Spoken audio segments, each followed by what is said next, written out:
নমস্কার বন্ধুরা, বঙ্গস্বাদ কুকিং চ্যানেলে আপনাদের আরও একবার স্বাগত জানাই।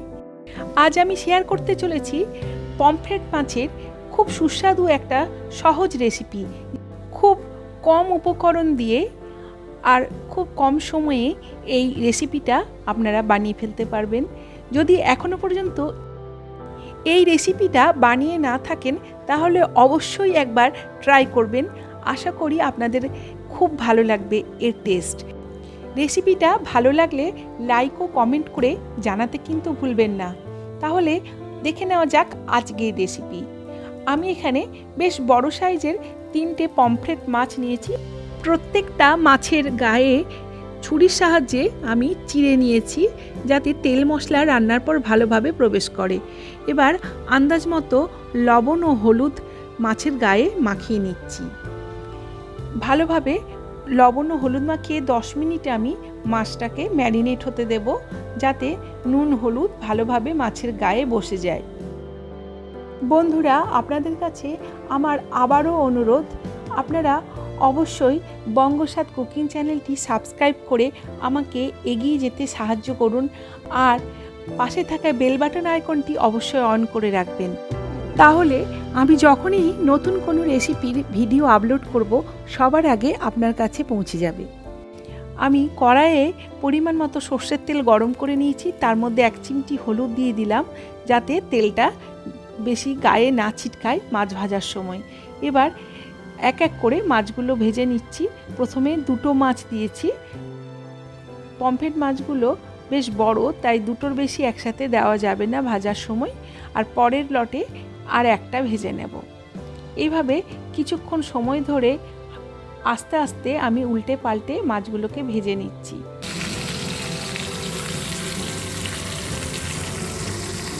মাছগুলো হালকা করে ভেজে এবার উঠিয়ে নিচ্ছি।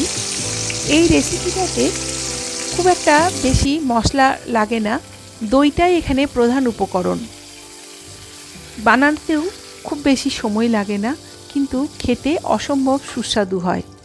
আরও একটা মাছ এবার ওই কড়াইয়েই ভেজে নিচ্ছি উল্টে পাল্টে। এই মাছটাও ভালো করে উল্টে পাল্টে ভেজে নিলাম। 3টে মাছই ভালো করে আমি এবার ভেজে রাখলাম। খুব বেশি কড়া করে ভাজবো না, হালকা করেই ভেজেছি। কড়াইয়ে অবশিষ্ট তেলের মধ্যে একটা মাঝারি সাইজের পেঁয়াজ আমি গ্রেট করে নিয়েছি, সেটা দিয়ে দিলাম। আপনারা চাইলে এখানে পেঁয়াজ বাটা ব্যবহার করতে পারেন অথবা খুব মিহি করে কুচিয়েও ব্যবহার করতে পারেন। আর দিয়ে দিলাম 1 চামচ মতো আদা রসুনের পেস্ট। আর এবার সমস্ত মশলাকে আমি হালকা আঁচে কষিয়ে নেব। আর লাগবে কয়েকটা কারি পাতা। এর ফ্লেভারটা পমফ্রেট মাছের সঙ্গে খুব ভালো যায়। যে কোনো সামুদ্রিক মাছের সাথে এই কারি পাতার গন্ধটা ভালো লাগে। মিডিয়াম টু লো ফ্লেমে এবার মশলাটাকে হালকা করে কষিয়ে নেব। আর কিছুক্ষণ মধ্যেই দিয়ে দিলাম 1/2 চামচ জিরে গুঁড়ো এবং 1 চামচ ধনে গুঁড়ো। ধনে গুঁড়োটা একটু বেশি দিলেই এই রান্নাটাতে ভালো লাগবে। আর অল্প করে হলুদ, যেহেতু এটা আমি দই দিয়ে রান্না করব, হলুদ খুব বেশি দেব না। আর আন্দাজ মতো বা স্বাদ মতো লবণ। এবার সমস্ত মশলা কষিয়ে নেব। আর কষাবার সময় সামান্য করে জল দিয়ে দেব যাতে মশলাটা পুড়ে না ওঠে আর সুন্দরভাবে কষানো যায়। এবার এই মশলার মধ্যে দিয়ে দেব ছোট 1 চামচ, অর্থাৎ এটা কোয়ার্টার সাইজ চামচ বলা যেতে পারে, কাশ্মীরি লঙ্কার গুঁড়ো আর ঝাল লাল লঙ্কার গুঁড়ো। আপনারা যদি শুকনো লঙ্কার গুঁড়োটা অ্যাভয়েড করতে চান তাহলে কাঁচা লঙ্কা দিয়েও রান্নাটা করতে পারবেন। আর কাশ্মীরি লঙ্কার গুঁড়োটা দিলে রান্নার রঙটা খুব সুন্দর হয়। যেহেতু এটা দই দিয়ে রান্না, তাই অল্প একটু আমি চিনি ব্যবহার করলাম। এটা আপনারা চাইলে অ্যাভয়েড করতে পারেন বা আপনাদের স্বাদ অনুযায়ী ব্যবহার করবেন। এখানে দইয়ের টক স্বাদটাকে ব্যালেন্স করার জন্য আমি খুব অল্প পরিমাণ চিনি দিলাম। সাধারণত মাছে আমি চিনি ব্যবহার করি না, কিন্তু দই মাছে একটু দিতে হয়। আর দইটাকে দেওয়ার আগে খুব ভালো করে ফেটিয়ে মসৃণ করে নিয়েছি, যেন দানা দানা বা গুটি গুটি কোনো দইয়ের পার্টিকেলস না থাকে। এবার দইটা দেওয়ার পর একদম আঁচটাকে কিন্তু কমিয়ে দিতে হবে, না হলে দই ছানা কাটার মতো হয়ে যাবে আর এটা স্মুথভাবে মিশবে না। এবার দইটাকে খুব ভালোভাবে নাড়িয়ে নাড়িয়ে মসৃণভাবে কষিয়ে নিচ্ছি। এই সময় কিন্তু কোনো মতেই আঁচটা বাড়ানো যাবে না। কয়েক মিনিট সময় ধরে লো ফ্লেমে দই সহ মশলাটা আমি কষিয়ে নিলাম। দেখুন এবার মশলার গা থেকে তেল বেরিয়ে এসছে।